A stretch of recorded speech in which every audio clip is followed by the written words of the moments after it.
aad asiisaan mar labaad baan codsanayaa laakiin waxaan rabaa in yar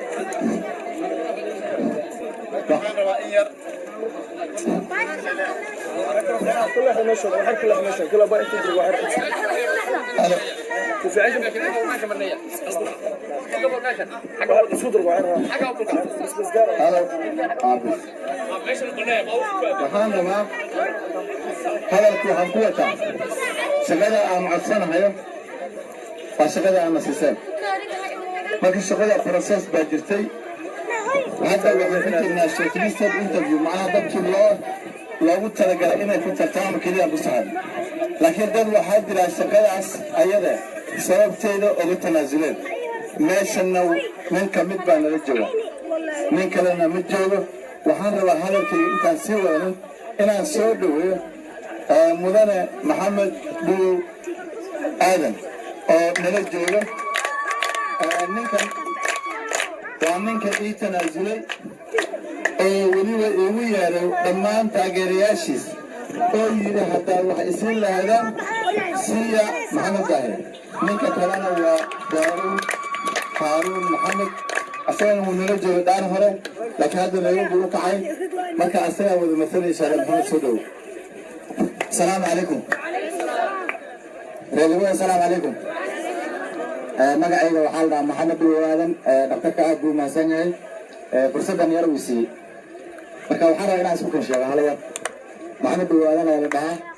dadkii zamaani lagula tegi jirana maxaa la dhahaa dhuwasi jaba dhalane dadkaa garanayo intaa ka sokow af cid baan rabaa inaan ku hadlaayo wixii horumar ah wuxuu dhaktarka soo qabtay waa la sheegay soo maho koofiyadii ogaaska ree afgaad baan wataa maanta koofiyadii ogaaska ree afgaad waan ku hadli rabaa afgaad annaga haddaan ree afgaad nahay ninkii u tanaasulay oo dhaktarka koowaad anuu ahaa bilaa shuruudaan u tanaasulay waxqabadkii ayaan ugu tanaasulay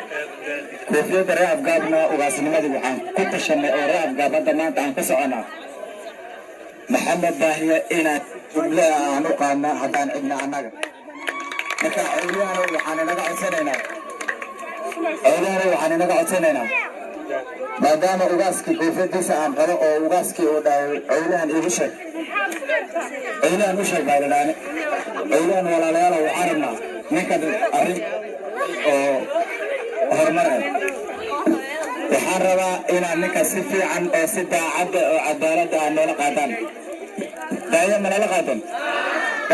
qaadan midda kale walaalkayn daaruun haaruun maxamed oo nala jooga shalay wuxuu ahaa ninkii labaad ee dhakhtarka u tanaasulay wuxuu dhahay salaan iga gaarsii arrin yar baa dadhaab ugu kacay markaa daawudna wuxuu dhahay salaantaas daawud ma ka qaasheen marka waxaan rabaa walaalayaalow arrinta waktiga uu soo dhammaaday maalinta kuuraha la ridaayo si fiican intaad u soo baxdaan kuuraha inaad ugu ridaan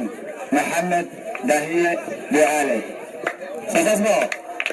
midda kale aniga maanta waxaan rabaa inaan idiin sheego oo shalay hadda dad kale baa ka sheegay haddaan soo istaagi lahaa dadkan oo dhan indhaha caddaynayaan ee daayo qaadi lahaayeen soodaadkii ma qaadi leen marka waxaan ku tashanay horta waxaa waaya la dhahay haddaa rabta inaad taliso waa inaa 40 jir gaarsoomo ani nimanka sii ordaayeen daa'uud kuwa kale 40 maana gaarin shanta dambaan isku fiirinaynaa faataxada noogu mara shanta dambe ilaahay inuuna gaarsiiyo annagoo nabadda markaas waxaan rabaa shanta ayada taana waan ka tashan doonaa inaan soo istaagayna in kale ilaahay baa la taalaa laakiin shantan dhakhtarka inay nala qaadinaan rabnaa asalaamu calaykum waraxmatullah